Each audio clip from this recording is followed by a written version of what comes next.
Salut à tous les amis, j'espère que vous allez bien. Aujourd'hui on se retrouve pour une petite vidéo mécanique, sans grande mécanique mais qui est extrêmement importante. De quoi va-t-on parler aujourd'hui? Vous l'avez compris déjà, du Jeep Cherokee, mais on va surtout parler du réglage du jeu aux soupapes. Alors il y a deux façons de faire le réglage de jeu aux soupapes, soit avec des soupapes à culbuteur, donc j'en ai une petite rampe ici qui est ni plus ni moins que la rampe de la R5 mais qui est le même principe que le Jeep. Et on a ce qu'on appelle des réglages par pastille, ce qu'on retrouve sur les moteurs entre guillemets modernes, qu'on pourra retrouver sur le moteur de Porsche qui se trouve derrière le Jeep et qui peut-être fera l'objet d'une vidéo un jour. Alors, qu'est-ce qu'on va faire? On va tout simplement, comme son nom l'indique, régler un jeu aux soupapes. Qu'est-ce que ça veut dire le jeu? Et c'est tout simplement un battement entre guillemets libre du culbuteur qui va permettre tout simplement de laisser de la dilatation, parce qu'on le sait, les pièces quand elles chauffent elles se dilatent, le métal se dilate. Le dilater, ça veut dire quoi? Ça veut dire que ça va prendre plus de place. Et si on ne met pas ce jeu là, on va tout simplement avoir un culbuteur qui va venir au contact de notre queue de soupape et qui indirectement va créer une fuite d'étanchéité de la chambre de combustion. Donc les amis, je vous rapproche un petit peu pour vous montrer comment ça fonctionne sur une rampe qui est déjà démontée. Pour bien comprendre comment ça fonctionne, déjà il va falloir obligatoirement se munir de la RTA du véhicule, revue technique automobile. Pourquoi? Parce que les jeux aux soupapes sont propres au moteur, ne sont jamais les mêmes d'un moteur à un autre, et ça on peut pas les inventer, c'est tout simplement le constructeur qui nous les donne. Le jeu à l'admission et à l'échappement sera forcément différent. Pourquoi? Pas parce que la soupape d'échappement va chauffer beaucoup plus que la soupape d'admission, parce que l'admission laisse passer de l'air frais alors que l'échappement renvoie de l'air chaud. Donc ça semble logique, mais ça faut le savoir. Donc on va avoir toujours un jeu plus important sur la soupape d'échappement que sur la soupape d'admission pour compenser cette fameuse dilatation qu'on a parlé tout à l'heure. Et là, sur ce système de moteur là, ça se fait, alors c'est ce qu'il y a de plus simple à faire, ça se fait avec des contre-écrous que vous voyez ici. Donc en fait, on va tout simplement dévisser l'écrou de sécurité et on va venir serrer la tige pour ici avoir un jeu réduit ou à l'inverse, augmenter le jeu selon si on est serré ou pas serré sur la mesure actuelle. On va prendre tout simplement des jeux de cale qu'on va laisser passer et il va falloir caler les cylindres en fonction de l'ordre de fonctionnement du cylindre. Donc en tournant le vilebrequin, on va venir libérer une soupape d'admission et une soupape d'échappement qu'on va régler. Donc là, sur un 4 cylindres comme ça avec 8 soupapes, ça va prendre une bonne heure et demie, le temps de faire vraiment ça proprement. Les données techniques, on les a dans les RTA. Et bien évidemment, il va falloir se munir d'un joint tout neuf pour le cache culbuteur.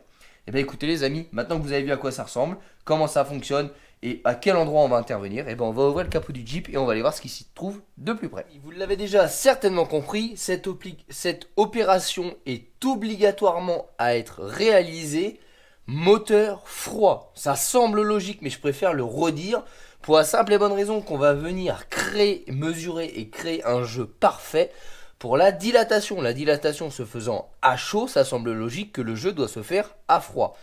C'est pas selon les RTA, c'est toujours un jeu aux soupapes se fait moteur froid. Donc bien prendre ça en considération. Donc là en fait on va venir retirer les différentes durites, les vis du pourtour du cache culbuteur et on va venir retirer le cache culbuteur pour pouvoir avoir accès à la rampe de culbuteur. Et c'est les culbuteurs qu'on va régler. Donc les amis, c'est parti.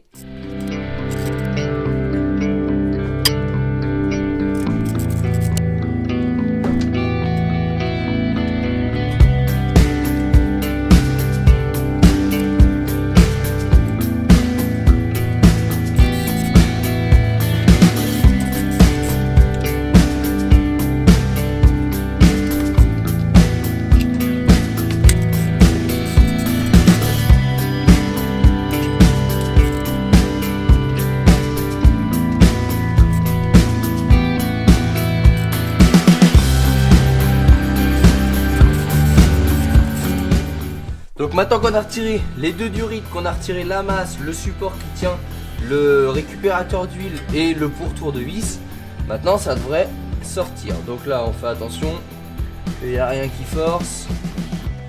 Alors là on a les durites d'injecteur qui nous gênent un petit peu, mais bon, ça a une certaine souplesse, donc ça passe. Je rappelle que ce soit un moteur de voiture, de moto, de bateau, de camion ou de tout ce que vous voulez, c'est exactement le même principe. C'est le principe d'un moteur 4 temps. Alors, hop. Voilà.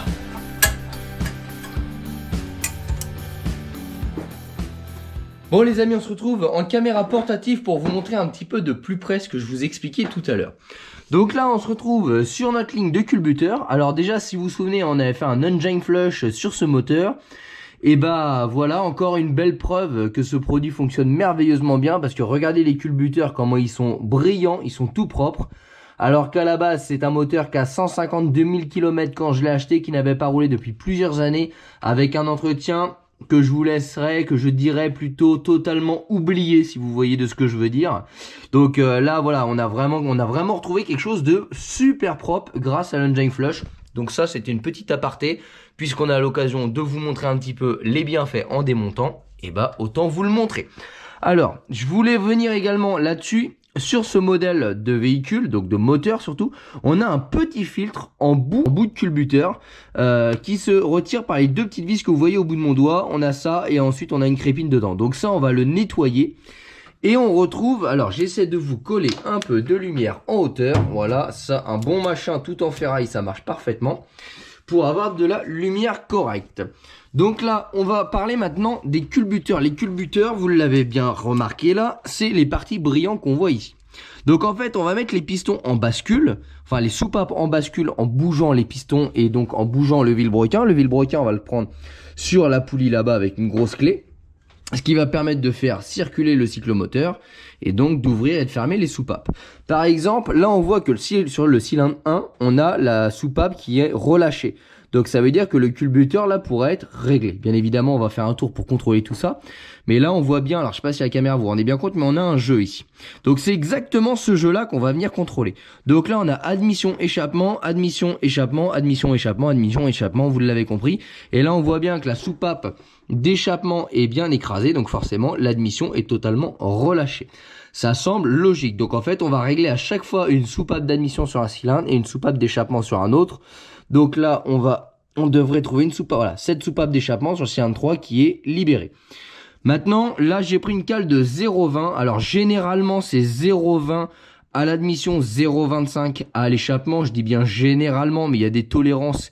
Et encore que, je vous dis que c'est vraiment propre au constructeur du moteur. Donc, pensez à bien vérifier. On va le faire tout à l'heure sur la RTA.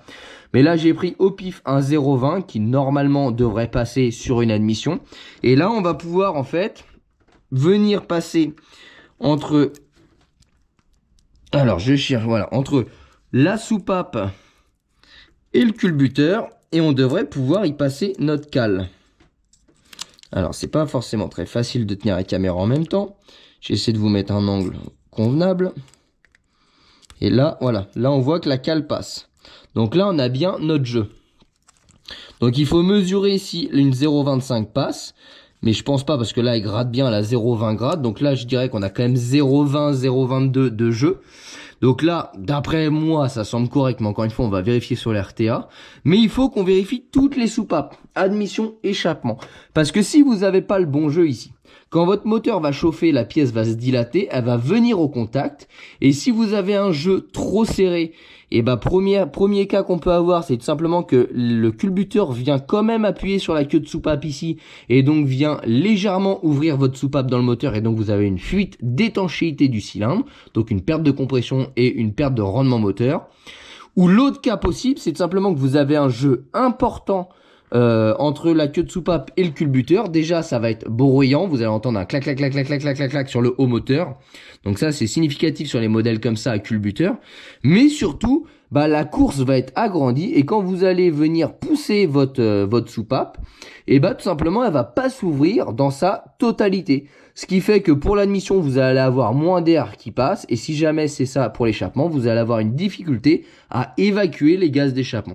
Et donc forcément, tout ça, et bah, ça rejoint un problème de rendement moteur. Donc ça, c'est vraiment très important de le faire. Je crois que sur la RTA, ils préconisent de le faire tous les 70 000 km. Alors c'est une vérification. Là, il a bientôt 156 000 km. Donc maintenant, on va découvrir ça ensemble. On va aller voir sur la RTA les préconisations constructeurs. Voilà, donc maintenant on se retrouve sur la RTA du véhicule. Donc là on va fouiner, je crois que c'était vers le début. Mise au point du moteur, voilà, mise au point moteur. Contrôle du réglage, contrôle et réglage du jeu aux soupapes. Donc là vous avez tout. Alors là c'est la procédure que vous pouvez faire à la maison, hein. Engager le 5e rapport, déposer le couvre-culasse qu'on vient de faire et pousser le véhicule. Donc la transmission étant prise directement sur le moteur avec l'embrayage collé, vous allez naviguer le moteur. Moi je suis sur le pont, je vais pas m'amuser à escalader le pont, donc je vais tout simplement tourner le vilebrequin. Mais ça revient à la même chose. Libre à chacun de faire comme il souhaite. Dans cette position, réglez le jeu de la soupape d'admission et du cylindre numéro 3, d'échappement du cylindre numéro 4. Continuez le réglage suivant le tableau ci-après. Donc là, vous avez le tableau qui dit que soupape échappement en pleine ouverture sur le cylindre 1, alors vous pouvez régler la soupape d'admission sur le cylindre 3 et la soupape d'échappement à régler sur le cylindre 4. Ensuite, vous voyez, en fait, vous avez toutes les correspondances. Donc quand la soupape d'échappement et en pleine ouverture sur le 3, vous pouvez régler la 4 et le 2 et ainsi de suite, admission, échappement. Ici, on a les jeux aux soupapes, donc vous voyez, c'est exactement ce que je pensais. Jeu de fonctionnement à froid, donc j'insiste sur le à froid, hein, parce que j'ai déjà vu certains qui disaient que ça se faisait à chaud, c'est faux et totalement faux. Donc là, on a admission 0,20, échappement 0,25. Alors on a toujours une petite tolérance, hein, bien évidemment, si vous avez 0,2 qui passe, ça va. Mais bien évidemment, il ne faut pas que la cale de 0,30 passe, hein. Voilà, au-delà de 0,5, c'est beaucoup de trop. Et là, vous avez la correspondance, donc admission, échappement des soupapes. Donc ça fait, comme je vous l'ai dit, admission, échappement, admission, échappement, admission, échappement, admission, échappement. Et on a le cylindre numéro 1 qui part toujours côté distribution. Donc 1, 2, 3, 4. Voilà comment ça fonctionne. Donc maintenant, on va tout simplement passer à la pratique. Donc moi, je vais chercher la clé pour tourner le vilebrequin. Et après, on va tout simplement se mettre en bascule. Et on va suivre l'ordre du tableau en mettant la soupape d'échappement du cylindre 1 comprimée. Donc là, je crois que c'était déjà le cas. Voilà, elle me semble comprimée. Alors, faut savoir qu'un moteur, hein, dans 90% des cas, va toujours s'arrêter au point de résistance. Donc, il devrait normalement, je dis bien, c'est pas une science exacte, mais toujours s'arrêter, entre guillemets, au même niveau. Mais bon, ça, c'est un petit détail. Donc, les amis, je m'équipe. Je cale le moteur pour démarrer en fonction de ce tableau-là. Parce que vu que je vous fais en fonction de ce tableau-là, ça va être plus simple pour vous expliquer la suite. Et on se retrouve. Donc là, j'ai ma fiche avec mes cotes. Donc je vais me mettre soupape d'échappement pleine ouverture. Donc ça veut dire quoi? Ça veut pas dire que ça c'est libre. À l'inverse, ça veut dire qu'elle est écrasée au maximum, qu'elle est en phase d'ouverture. J'ai pris 3 cales. Alors je n'ai pas touché à mon jeu de cales ici que j'essaie de conserver tant bien que mal propre et surtout en un seul morceau. J'ai un deuxième cale de jeu tordu, ce qui me permet en fait, quand l'accessibilité me le permet pas trop comme celle-ci d'utiliser les neuves, d'utiliser mes anciennes que j'ai tordues justement pour ce type d'accès. Donc j'ai pris une cale de 0,30, donc 0,3 mm.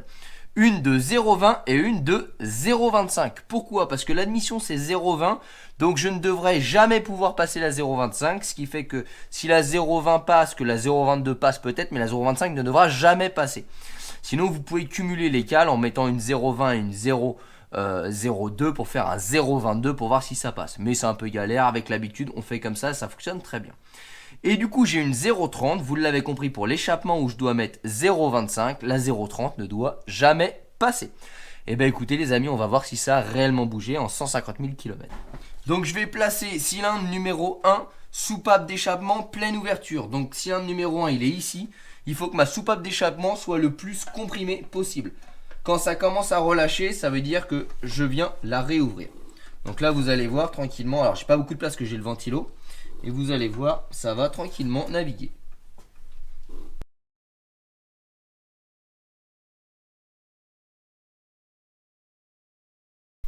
Voilà, donc là je vois mon arbre à cam qui va venir toucher mon culbuteur. Donc l'arbre à cam se trouve sous la rampe ici, hein. Donc vous ne le voyez certainement pas, moi j'arrive à le voir. Ce qui fait que je sais également quand la soupape arrive en pleine ouverture. Parce que quand l'arbre à cam commence à repasser derrière le culbuteur, c'est qu'on va réouvrir, refermer la soupape. Donc là, voilà, je commence à l'ouvrir. Je surveille ma cam sur le culbuteur. Voilà, donc là, ma soupape, cylindre 1, comme indiqué ici, est totalement ouverte. Donc elle est bien comprimée. Ce qui fait que je vais pouvoir aller régler ma soupape d'admission au cylindre 3. Donc 1, 2, 3, admission ici. Donc effectivement elle est bien relâchée. Et la soupape d'échappement du cylindre 4, donc celle-ci. qui effectivement est relâché, mais à mon avis n'a pas du tout le bon jeu. On va voir, mais ça me semble vachement serré. Donc là, on va débloquer la vis ici avec une clé plate et avec un tournevis, on va venir serrer ou desserrer la petite tige qui va permettre d'augmenter ou de réduire le jeu. C'est franchement hyper simple. Voilà. Donc là, c'est parti. Soupape comprimée, on va venir d'abord soupape admission cylindre 3. Donc 1, 2, 3, soupape d'admission. C'était 0,20 à l'admission, donc on prend la bonne cale. En l'occurrence, celle-ci, 1, 2, 3, admission. Est-ce qu'on a notre jeu? Alors, on a bien le jeu. Voilà, ça passe. C'est très serré, hein. On n'a pas le jeu. Je passe pas ma 0,20. Donc là, il va falloir que j'agrandisse mon jeu. Pour ça, eh ben, on vient débloquer ici. Voilà. Et là, je vais venir tout simplement dévisser pour agrandir mon jeu. Donc, je prends ma cale. Je me place dessous. Et là, je vais visser. Donc là, hop, je viens serrer ma butée jusqu'à obtenir un jeu. Donc là, ça passe beaucoup trop lâche. Donc, on resserre encore un peu. Et là, voilà, j'ai bien ma soupape qui gratte. Enfin, ma cale qui gratte. Voilà. Donc là, on maintient ça. Et on va venir serrer le contre-écrou. C'est comme ça que ça doit se régler. Donc c'est un peu chiant parce que des fois quand vous resserrez, ça resserre un petit peu. C'est pour ça qu'il faut prendre son temps pour bien le faire. Donc là, ma 0,20 passe et gratte. Donc ce qu'on appelle gratter, ça veut dire qu'elle passe, mais c'est pas non plus très libre. Maintenant, je prends ma 0,25 et elle ne devrait pas passer. Si elle passe, c'est que mon réglage n'est pas bon. Voilà, là, elle passe pas. Donc là, celui-là, il est bon. Maintenant, c'était la soupape d'échappement sur le cylindre 4. Donc là, ça va être celle tout au fond là-bas. Donc celle tout au fond là-bas, on était censé avoir 0,25 si le jeu est correct. Alors c'est chiant avec tous ces tuyaux. Et là, vu le faible jeu, je sais direct que ça ne va pas. Voilà, ça ne passe pas du tout. La 0,20, est-ce qu'elle va passer? La 0,20 ne passe pas non plus. Et à l'œil comme ça, je peux vous dire que même une 0,10 ne passe pas. Donc en fait, ça veut dire quoi? Ça veut dire que moteur chaud, ce cylindre-là, et bah tout simplement, la soupape d'échappement ne ferme pas. En gros, c'est comme si on tournait sur 3 cylindres et demi. Donc là, peut-être qu'au lieu d'avoir 18 barres dans ce cylindre-là, et ben on en a peut-être que 12. Donc ça fonctionne, mais ça fonctionne pas comme ça devrait fonctionner. Donc là, ça c'est un exemple parfait. Donc là, on va le dévisser et on va lui mettre 0,25.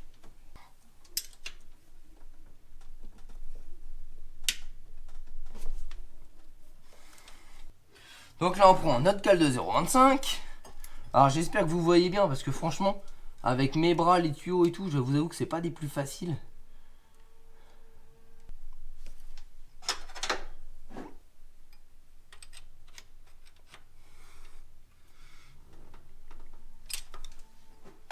Donc là, normalement, je lui ai mis ma 0,25 qui passe en grattant. Voilà. Donc la 0,25 passe et la 0,30, elle ne devrait pas passer. Voilà, la 0,30 ne passe pas du tout. Et là, voilà, on retrouve un jeu sur ma soupape. Donc là, on termine le serrage.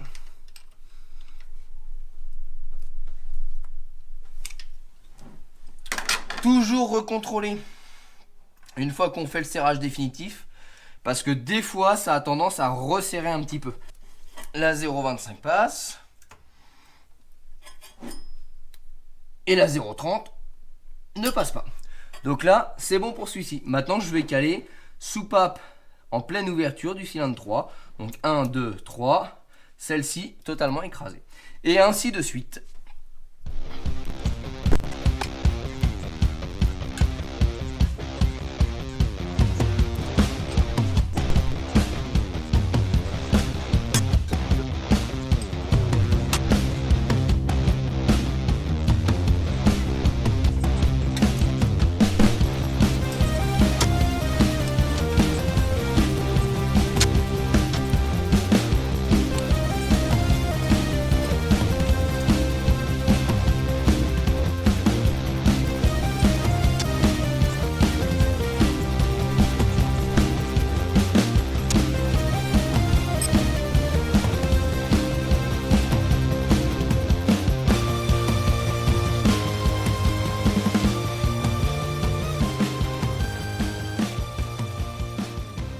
Bon et bien les amis, on va faire un petit compte rendu. Donc là j'ai terminé mon réglage aux soupapes sur mes 8 soupapes. Donc forcément plus vous avez de soupapes plus c'est long, hein, ça coule de source. C'est étrange, alors j'avais des jeux qui étaient trop serrés partout. Donc ce que je veux dire trop serré, ça veut dire qu'il n'y avait pas le jeu préconisé par le constructeur. Donc ça signifie quoi? Ça signifie que quand le moteur était chaud, j'avais tout simplement un risque de perte de compression sur les cylindres. Donc j'avais certainement moins de puissance sur le véhicule. Ça c'est pour la partie explicative.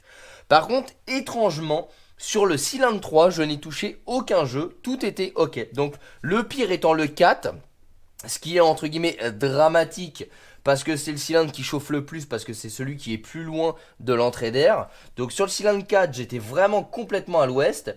Et à l'inverse, sur le cylindre 3, eh ben, j'étais parfait. C'est-à-dire que j'avais absolument rien qui n'avait bougé. J'avais les jeux préconisés par le constructeur. Donc voilà pour la petite explication. Maintenant je vais m'apprêter à nettoyer le petit filtre ici. Et ensuite on va placer le nouveau joint. Donc d'abord on va retirer le vieux joint. Voilà. Qui est totalement cassant, tout pourri. Donc il ne fuyait pas, mais bien évidemment, vous l'entendez, il craquelle. Donc ce sera impossible de le remonter sans le remplacer. Sinon on va avoir tout simplement des belles fuites moteurs. Bon, maintenant qu'on a terminé le réglage aux soupapes, on va s'attaquer au filtre de la rampe de culbuteur. Et je tenais à vous dire tout à l'heure, je me suis trompé, je vous ai dit une bêtise. Je vous ai dit que le filtre était en façade. En fait, pas du tout, il se trouve ici avec un bouchon de 24. Donc j'ai vérifié sur la RTA pour vous dire un petit peu les intervalles de nettoyage du filtre en bout de culbuteur. C'est tous les 60 000 km avec préconisation d'une vérification du jeu aux soupapes. Donc le jeu aux soupapes doit se faire tous les 60 000 avec le nettoyage de la petite crépine en bout. Donc la clé de 24 et on va aller la retirer.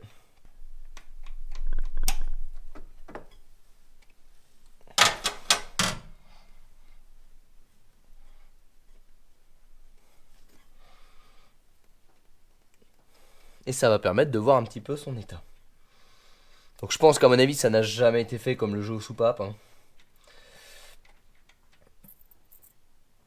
Voilà. Donc voilà à quoi ressemble la petite crépine. Alors la bonne nouvelle c'est qu'elle est quasi pas encrassée. On a juste une petite paillette ici. Voilà, que je vais prendre au bout de mon doigt. Voilà, elle est là. Donc voilà, pour 150 000 km, ce qui est plutôt sympa parce que c'est annonciateur quand même d'un moteur qui n'a pas souffert. Donc moi je vais lui passer un coup de nettoyant en frein, je la replace et on va pouvoir remonter avec le nouveau joint.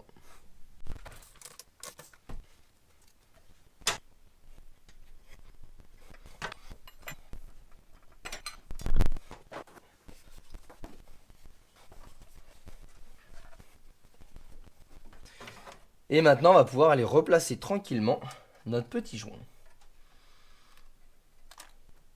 Je vais en profiter pour mettre un petit coup de propre sur le cache-culbuteur et on se retrouve pour le remontage.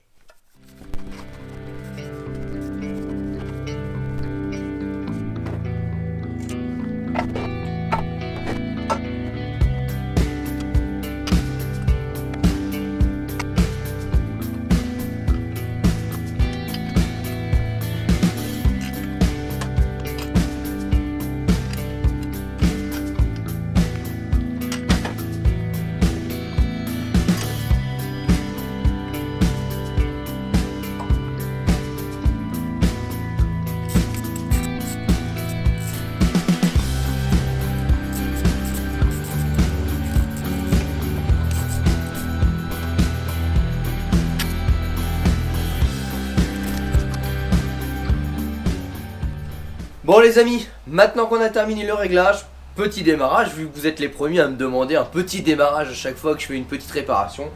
Donc cette fois-ci les amis, je vous l'offre, c'est parti.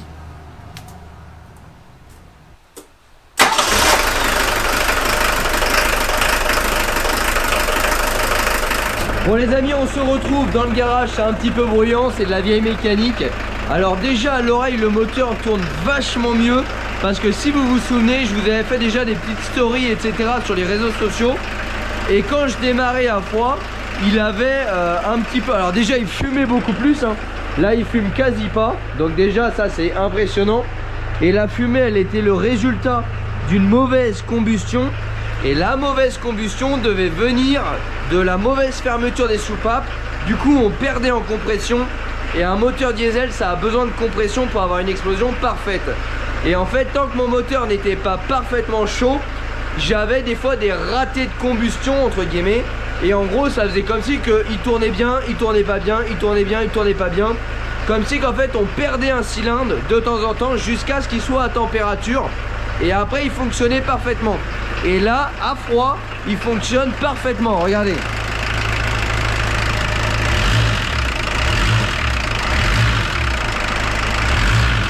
On n'a plus la vibration qu'il y avait de temps en temps qui faisait comme ça. Comme si il y avait une ratée de combustion vraiment. Je peux pas l'expliquer mieux que ça. Et du coup ça faisait une forte fumée à l'arrière quand il était froid. Et là on n'a plus du tout de fumée. Bon il pue hein, je vous l'accorde, il pue toujours. Et vous voyez on n'a pas de fumée anormale. Donc en fait il était grand temps que je lui fasse un réglage de soupape. Bon les amis, j'ai coupé le moteur parce qu'il est extrêmement bruyant. Je suis obligé de hurler pour vous parler. Donc c'est voilà, c'est le jour et la nuit, très clairement hein. Je vous dis avant, tant qu'il était pas chaud, il tout sautait un petit peu comme ça, comme s'il tournait sur 3 pattes, puis 4, puis 3, puis 4. Et une fois qu'il avait tourné depuis 2-3 minutes, paf, le ralenti était impeccable. Et bah maintenant je sais d'où venait ce problème là. C'était tout simplement une mauvaise fermeture des soupapes, ce qui engendrait une perte de compression et donc automatiquement une mauvaise combustion. Et là bon il pue toujours bien évidemment, il n'y a pas de filtre à particules, il n'y a pas de catalyseur, il n'y a rien là-dessus. Et puis en plus il est froid, mais il ne fume plus. Et il a un ralenti à froid parfaitement stable, plus de tressautement, plus rien.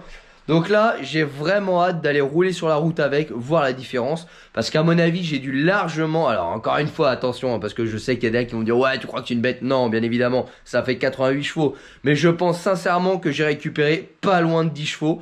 Parce qu'avec le peu de jeu qu'on avait, ça veut dire que moteur chaud, et les cylindres ne fermaient pas correctement. Et ça, c'est très important parce qu'une baisse du taux de compression se résulte forcément par une augmentation de la consommation, mais surtout une baisse des performances. Donc là, les amis, c'est chose faite, c'est réparé. Maintenant, j'espère sincèrement que ce petit tutoriel sur le réglage du jeu aux soupapes et surtout l'explication du pourquoi c'est très important de le faire et régulièrement vous a plu. Alors bien évidemment sur des réglages culbuteurs comme ça on se situe généralement à 60-70 000 km au niveau intervalle. Quand on est sur des pastilles les intervalles sont beaucoup plus longs, on parle plutôt de 100 voire maintenant sur des moteurs très récents 150 000 km. Donc l'usure n'est pas du tout la même. Là on peut avoir le culbuteur qui se dérègle alors que les autres c'est vraiment une usure des pastilles. Alors pas des pastilles mais de la surface métallique et ça se compense par des petites pastilles. Mais je vous ferai également un petit tuto là-dessus. Mais en tout cas c'est très important parce que la mécanique ça passe avant tout par des jeux mécaniques. Et ces jeux mécaniques doivent être parfaitement respectés. C'est la même chose si vous vous souvenez quand on a rectifié le vilebrequin du moteur d'R5 Alpine Turbo. Et Philippe avait mesuré précisément les jeux et on a dû changer les coussinets de vilebrequin en fonction de la retaille du vilebrequin. Et tout ça, ça permet de faire des jeux de fonctionnement aux petits oignons. Et tout ça c'est pas pour rien. Là en l'occurrence c'était pour le rendement moteur et la pression d'huile. Et là c'est pour la fermeture des soupapes et l'étanchéité de la chambre de combustion. Et donc indirectement de la performance du moteur. Les amis, j'espère que cette petite vidéo vous aura été utile, qu'elle vous aura expliqué comment ça fonctionne et qu'elle vous mettra en confiance pour le faire. Vous avez vu, c'est rien de bien compliqué. Sur les moteurs modernes, il faudra déposer les arbres à cam pour aller récupérer le poussoir hydraulique et changer la pastille. Là, on est un petit peu plus complexe, mais je vous ferai une vidéo là-dessus dès que j'aurai l'occasion. Les amis, merci à vous d'avoir regardé cette petite vidéo. N'hésitez pas à nous rejoindre sur les réseaux sociaux Facebook et Instagram. Tous les liens sont en description de la vidéo, ce qui vous permettra de pouvoir en savoir un petit peu plus sur le tournage des vidéos en avant-première, bien avant qu'elles sortent sur YouTube. Les amis, un grand merci à tous et je vous dis à très bientôt. Ciao!